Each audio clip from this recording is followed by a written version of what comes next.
네, 우리는 흔히 하나님께서 사람을 창조하실 때 남자를 먼저 창조하시고 나중에 여자를 창조하시는 걸로 알고 있습니다.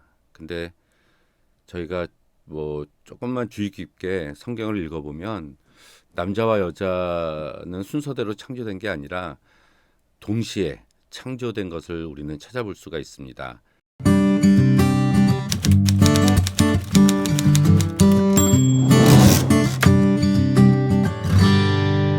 창세기 1장 27절이지요.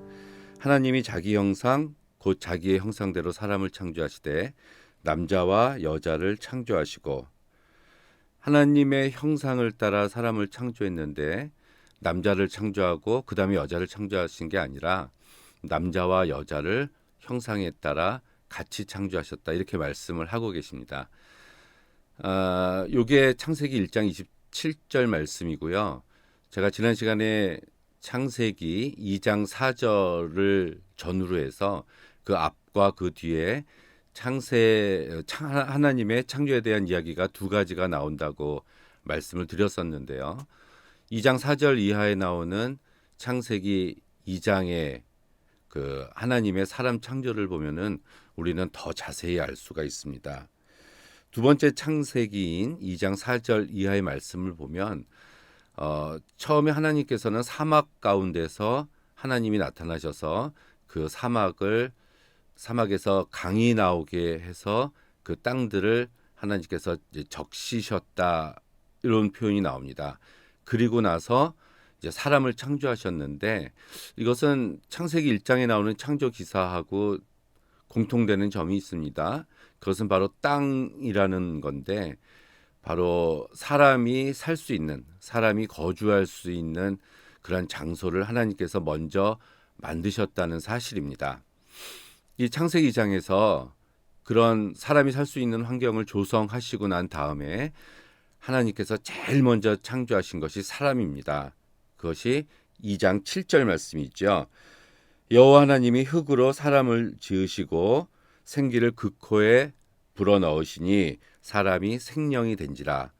이렇게 2장 7절에서 사람을 만드시고 8절에서 에덴 동산, 9절에서 나무, 또 10절에서 그 나무에서 4개의 강들을 만드시고, 그리고 2장 19절에 각종 들짐승들과 하늘을 나는 새들을 만드시고, 그리고 마지막 22절에 여자인 하와를 만드셨다, 이렇게 나옵니다.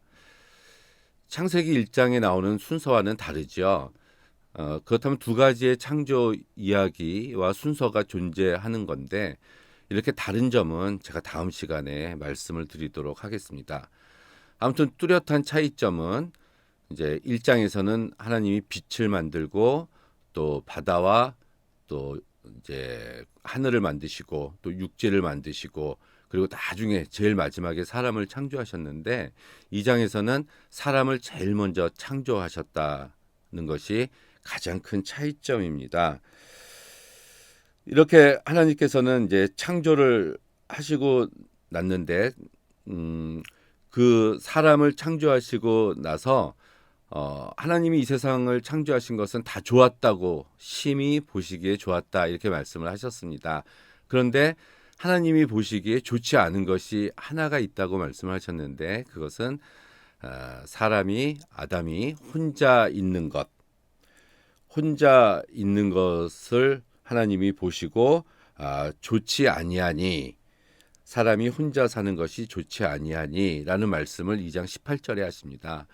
그래서 하나님께서는 혼자 있는 아담을 보시기에 좋지 않으셔서 그 아담의 앞을 만드신 들짐승들과 각종 새들을 지나가게 하셨습니다. 이것은 외로운 아담에게 하나를 고르라는 의미였어요. 아담은 그들에게 각각 이름을 지어주었다, 이렇게 나옵니다. 굉장히 똑똑한 사람이었죠. 하지만 아담은 그 모든 온갖 종류의 들짐승들과 각종 새들을 봤지만 자기의 마음에 드는 것이 없었습니다. 그래서 삐져서 아담이 혼자 잠을 자고 있었는데, 그때 하나님께서는 자고 있는 아담의 갈빗대를 취해서 여자를 만들었다. 잠에서 깬 아담이 그 여자를 보고 하와를 보고 이는 내 뼈 중에 뼈요 내 살 중에 살이다 하면서 아주 기뻐해서 같이 살게 됐다. 외로움을 이기게 됐다. 이런 말씀이 나오고 있습니다. 그러면은 이 2장을 보면 하나님께서 남자를 먼저 만드시고 나중에 그 갈빗대로 여자를 만들었으니까 순서상으로 보면은 남자가 먼저 창조된 거고 여자가 먼저 창조된 것이 아닌가 이렇게 볼 수 있지만 그렇지 않습니다. 제일 처음에 2장 7절에 하나님께서 이제 아까 사람을 만드셨다는 그 표현에서 흙으로 사람을 지으시고 생기를 코에 불어넣으셨는데 거기서의 그 사람은 하아담이라고 나오는데 이게 히브리어로 중성명사입니다. 중성명사. 그리고 나서 나중에 23절에 이는 내 뼈 중에 뼈요 살 중에 살이라. 그리고 이것을 남자에게서 취하였은즉 여자로 부르리라. 이거는 아담이 한 말입니다. 근데 여기서 남자에게서 취하였은즉 여자라 부리라고 할 때 이 남자라는 말은 이쉬라는 히브리어를 썼고 그 여자라는 말은 이사라는 그런 히브리어를 사용했습니다. 이것은 무엇을 의미하냐 하면 처음에 2장 7절에 하나님께서 코에 생명을 불어넣으시는 그러한 사람을 창조하셨을 때 그 사람은 중성명사, 그러니까 양성을 가지고 있는 거고 그 양성을 가지고 있는 그 아담이 잠들었을 때 갈빗대를 취해서 여자를 만들었을 때 바로 그때 남아있는 그 남자가 바로 남성명사인 사람, 남자로 나오고요. 이제 거기서 취한 그 여자는 물론 이제 여성명사로 나오게 됐다는 말씀입니다. 그렇다면 하나님께서는 맨 처음에 그냥 사람이라는 이제 중성을 창조하신 것이고요. 나중에 그 몸에서 여자를 빼내니까 남성이 됐다는 이렇게 볼 수가 있습니다. 그러면 이것도 우리가 1장 27절에 하나님이 사람을 창조하시되 남자와 여자를 창조하시고와 같이 하나님께서 여자를 창조하시던 바로 그 순간에 남자가 창조되었다. 그러면 남자와 여자는 동시에 창조되었다라는 것을 우리는 알 수가 있습니다. 의미가 있겠죠. 그리고 또 하나 흥미로운 사실은 이 여자를 만들었다고 말씀하고 있는 22절 창세기 2장 22절에 여자를 만드시고에 쓰인 히브리어는 바나라는 히브리어가 쓰였는데 이것은 뭐 수선하다 세우다라는 의미도 있지만 이 빌드 건설하다라는 의미를 가지고 있는 단어입니다. 자, 우리가 이제 빌딩이 있지 않습니까? 이런 아주 세밀한 건축을 우리가 지으려고 할 때는 대강 만들 수가 없어요. 아주 세밀하게 치밀하게 설계도를 가지고 만들어야 됩니다. 하나님께서 여자를 만드실 때는 바로 이런 동사를 사용해서 아주 세밀하게 빌드라는 동사를 사용해서 여자를 만드셨는데 2장 7절에 처음에 아담을 만드실 때는 야차르라는 동사를 사용했는데 그거는 그냥 메이크라는 동사입니다. 우리가 뭐 국민학교, 초등학교 다닐 때 뭐 미술 시간에 뭐 진흙, 찰흙을 가지고 와서 물을 발라서 이렇게 어떤 형태를 만들지 않습니까? 바로 그때 쓰이는 단어가 바로 이 야차르라는 메이크라는 단어입니다. 이렇게 놓고 보면 하나님께서는 남자를 만들 때는 진흙으로 이겨서 이렇게 뚝딱 만드셨고 여자를 만들 때는 이제 갈빗대의 갈비뼈지요, 뼈 조각하듯이 아주 섬세하게 잘 만들었다고 이렇게 이제 성경은 이야기를 하고 있습니다. 근데 이 갈빗대라는 단어도 갈빗대라는 뜻이 있지만 다른 편이라는 뜻도 가지고 있는 단어입니다. 그렇다면은 아까 말씀드렸듯이 갈빗대라는 다른 편을 하나님께서 그 중성명사에서 취하셨기 때문에 그 나머지의 다른 편인 남성이 나타난 것이다. 이렇게 볼 수가 있겠죠. 여자를 갈빗대로 만드셨다는 것은 또 그 남자의 몸에서 그것을 취하였다는 것은 둘은 본래 한 몸을 가지고 있는 존재라는 것입니다. 그렇기 때문에 또 내 몸의 일부인 이 남성은 자기 몸의 일부였던 갈빗대를 취해서 하나님께서 여자를 만드셨기 때문에 내 몸의 일부라고 생각을 하고 소중하게 여기고 아주 존귀하게 여겨야 되는 것입니다. 그것이 바로 남자가 여자를 대하는 그런 태도와 자세가 됐겠죠. 이렇다 하나님께서는 동시에 창조하셨다는 것은 서로 돕고 서로 의지하고 부족한 것은 채워주고 살라는 것이었고, 또 둘이 같이 산다는 것은 이 가정을 이루면서 공동체를 이루면서 살라는 것이고, 동시에 창조했다는 것은 똑같이 존중받아야 될 인격, 왕 같은 존재로서 하나님께로부터 창조받았다는 것을 의미하는 것입니다. 근데 우리가 그럼에도 불구하고 항상 이제 남자가 먼저 태어났고 남자가 여자보다 더 높은 권위를 가지고 있다는 생각을 하고 있는데, 저는 착각이라고 봅니다. 그렇게 할 수밖에 없는 이유가 또 2장 18절에 돕는 배필이라는 단어 때문에 그렇습니다. 돕는 배필.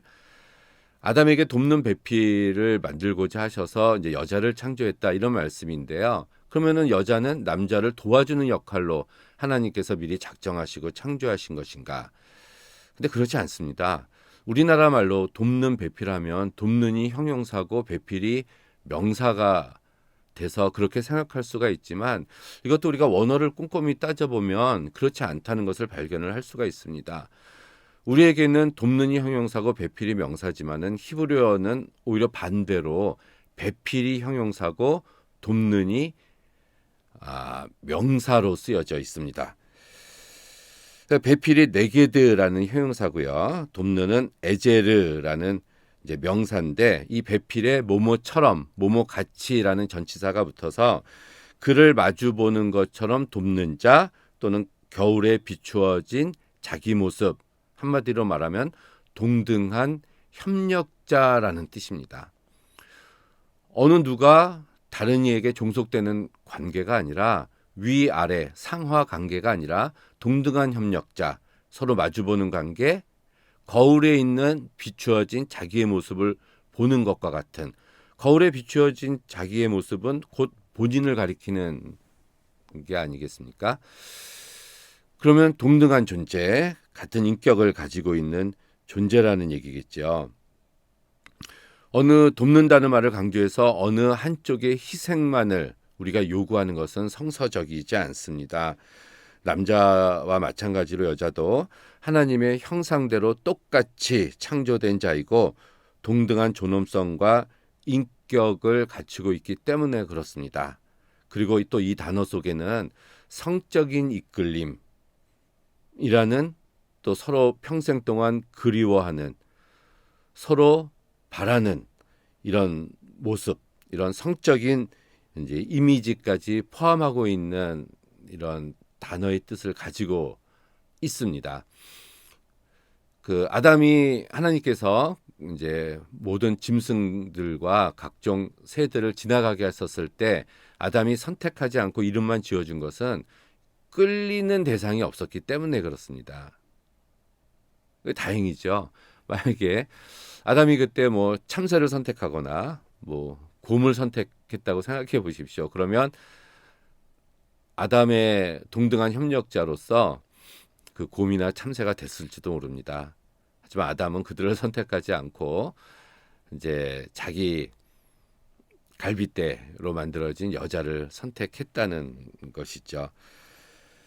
자, 결국은 이 가정을 이루는 것이고요. 이 가정은 더 나가면 공동체를 이루는 것이고요. 결국 이것은 서로의 관계를 형성하는 것입니다. 평생을 독신으로 살 수는 없습니다.